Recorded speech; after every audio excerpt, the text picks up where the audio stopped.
Alright, Hosses, welcome back, and in this video I want to talk to you about typography. In other words, how to style your labels, and I'll show you guys a bunch of cool things you can do with them. Like if you have a bunch of text and you want to left align it, right align it, make it big, make it bold, italics. You can actually even have links like you would find on a web page inside your program, and then whenever the user clicks on one of those links, it opens up their default browser and takes them to that web page. A bunch of awesome stuff you can do. And on top of that, what I'm going to do is I'm going to show you guys another awesome type of layout. And I don't even know the name of this, kind of layout. I just call it boxception. It's basically, and don't, never call it boxception or like try to look it up online. No one calls it that but me. But I call it that because it's essentially sticking boxes inside other boxes. And I love this because what we're going to be doing is we're going to be creating one horizontal box, left and right, and then each box we stick inside is a column. And I'll show you guys an example of when this would be useful. So look at this piece of software I'm working with right now, just a pie chart. You see how we have a section on the left, this little project section, and then my main area in the middle, and then this little area on the right? Well, what we're going to be doing is we're going to be kind of resembling this, where we have one kind of big row, and that's a horizontal box, and each box we add to it is going to be a vertical box or a column. So then in those columns we can put whatever. We can put more boxes, we can just stack things on top of each other. It's going to be pretty cool. But that's, the overview of what we're going to be doing. So I'll just make all my boxes first. Alright, so let me make that horizontal box first. And again, this is just going to be the main row that we're going to stick everything inside. So GTK box, give it a spacing of 20. And now let me set this to homogeneous, and I'll set this equal to false. And by the way, homogeneous, whenever this method is set to true, it means that all children get equal space. So depending on if you want everything inside to be equally spaced out or just to fit to, pretty much adapt to the contents of it, it's either true or false. So whatever looks better for your layout, that's how you can manage that. Now, another thing after this we're going to do is once we have our H box, we're going to start adding those columns. Now, if you have multiple columns, then you probably want to call them like column A, column B, column C, or 1, 2, 3. But I'm only going to have 2 in this example, so I'm just going to say left and right. So VBox, I'll just say VBox left equals GTK box. And for my columns, I actually want to change the orientation of this. So orientation equals vertical. Actually, there we go. That's why it wasn't popping up. Vertical, and I'll give this spacing of 22. Not 22, 20 as well. All right, so there's my left, and actually might as well do this.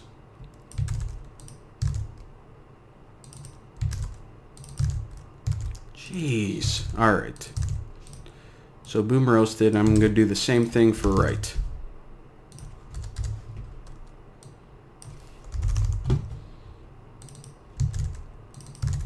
Alright, so now this is my entire row, and I have a column on the left and a column on the right.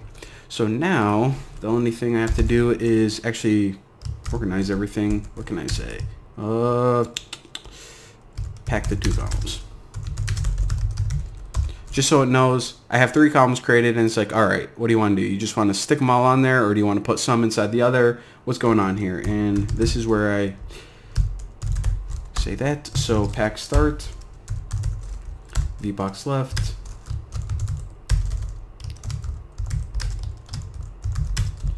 true 0, and the same thing with VBox right.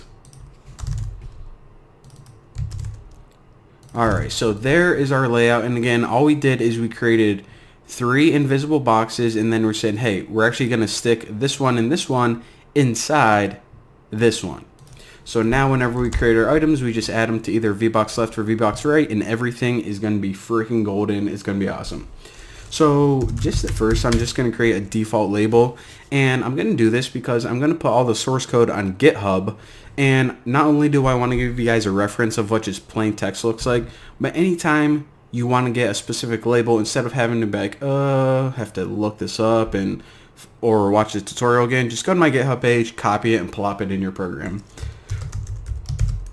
So GTK label, and again, no styling whatsoever. I'll just write, this is a plain label. Now I'll add things to my left column at first. So VBox left, pack start, label, true, 0. And let me, holy sweet raviolis. All right. Now let me say, okay, I'll just say normal. Be a little bit better if I comment those, eh? All right. So we got our normal label looking good. And now let me show you how to make it left justified and right justified. Actually, let me write left aligned. So you can also align text left and right. You really never align text to the right that often. When do you ever see it? If anyone knows, let me know. A newspaper? Not even a newspaper. Just like, I don't know. Maybe a flyer? Whatever. But this is how you do it. Label equals GTK label. And instead of just writing your text into the constructor, you can also set it this way. So set text. And let's go ahead and add a couple lines, and I'll just write like, this is left aligned text. And anytime you want to add a new line or like kind of a break, then you just write \n, and that's the kind of universal symbol for, hey, this is pretty much resembles pressing enter on my keyboard. And I'll say, oh wow, multiple lines, so cool. Oh man, another quality program from the new Boston. All right, so we have a label, we set the text. All right, so that and the justify is justification left. All right, looking good. Now of course you got to pack it in. And look at that, I'll just copy this. So that's the benefit of naming your variables all the same thing. So this text is going to be left aligned, and I'll just copy this and make this right align real quick, and I'll actually do it this way. So if I copy this and plop it right in there, I'll show you guys that you can either use the setter method or the constructor. Alright, and of course I want to align that to the right, and let me add some more words so it doesn't look identical as the first one. So la da la la da da. Alright, that's good. So this is going to appear just as normal. This is going to be left aligned, that's going to be right as line. And actually we don't even need to, we can just test this right now. So add hbox to the main window, and let's make sure everything's working at first. Alright, so check this out. So this is our plain label. We didn't do anything special to it. Now this text right here, this is left aligned, and it might be a little bit hard to see. Actually, let me...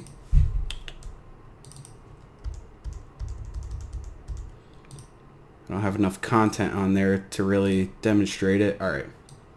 So now we can easily see that. Alright, so this text is left aligned, this text is right aligned, looking good, but you know, aligning text, that isn't really that impressive at all. So let's look at something a little bit more interesting. And that's enough for the left column. So in the right column, I'll show you guys how to line wrap. And this is something that annoys a lot of people. So usually they're making a program and they're like pulling text from a database, and they try to print it out, you know, on their piece of software, and it's just going off the screen. It's not wrapping like you would think, like in a normal browser. You actually need to set the line wrap whenever you have a bunch of text. So I'll just write label GTK And let me just write like, hi, my name is Bucky.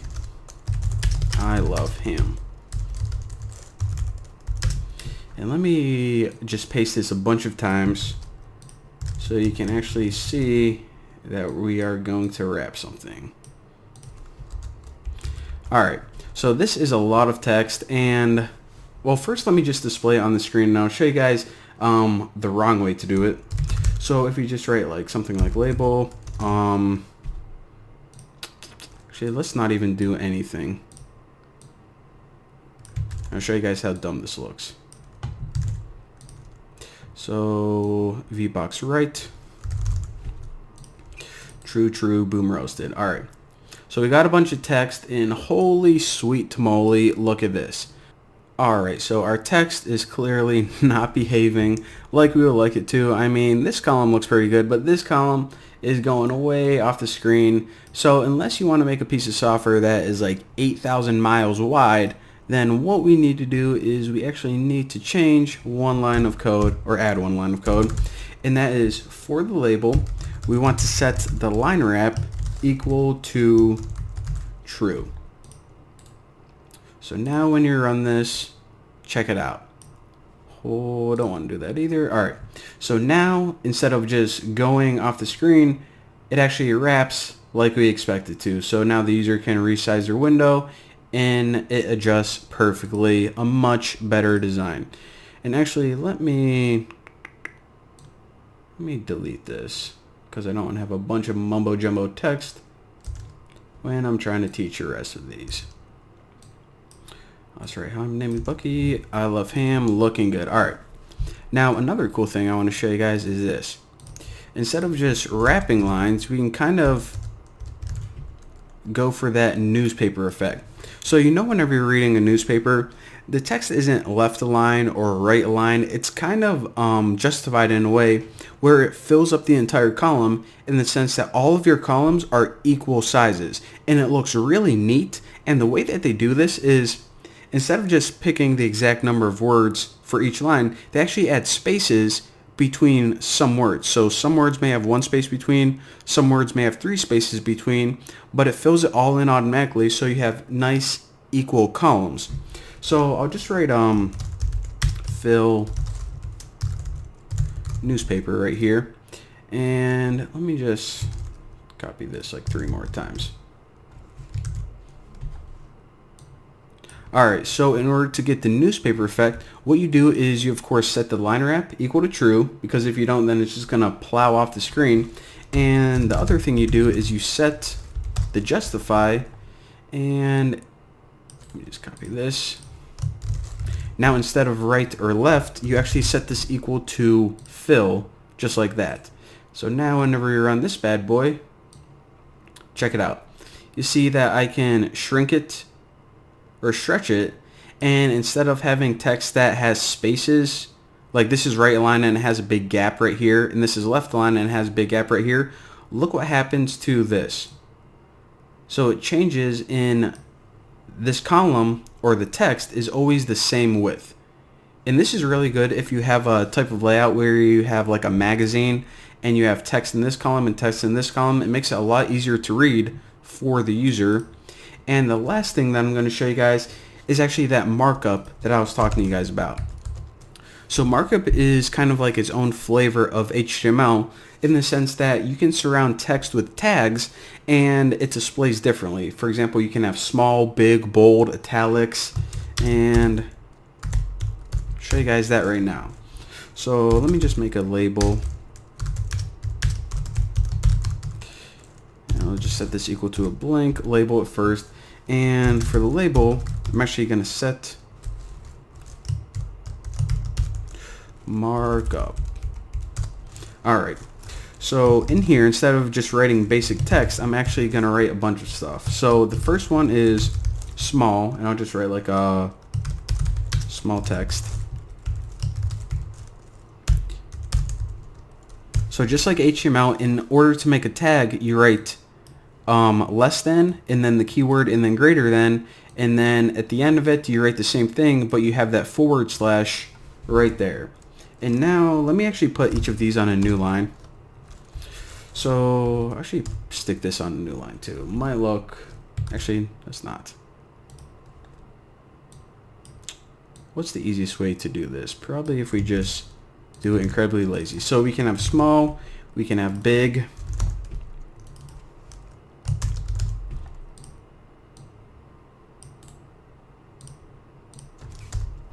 And we can have, what's another one? Anytime you want to make it bold, you just write the letter B.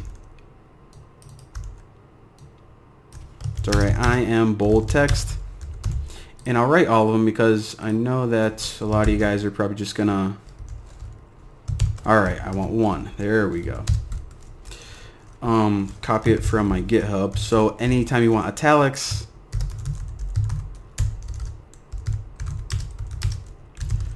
italics is cool too, and write an I right there. And now another cool thing you can do is you can actually add hyperlinks as well. So in your software you can link to, what's a website you would always want to link to? Probably thenewboston.com. So you would write your link like normal, and inside the A tags are what text is going to display to the user. And I'll just write learn cool stuff. I'll just write learn stuff. Now, of course, what website you want to link to, you add the href attribute. Now, check this out. Usually, your href attribute is you write the name, or excuse me, the URL,